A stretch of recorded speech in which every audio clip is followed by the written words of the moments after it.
You asked how to divide 1386 by 6 using the long division method. 1 is too small. Use 13.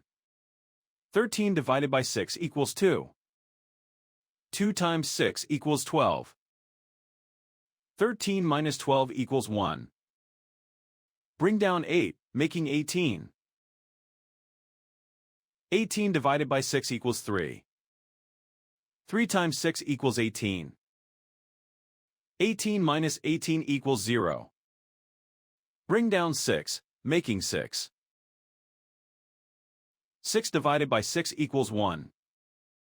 1 times 6 equals 6.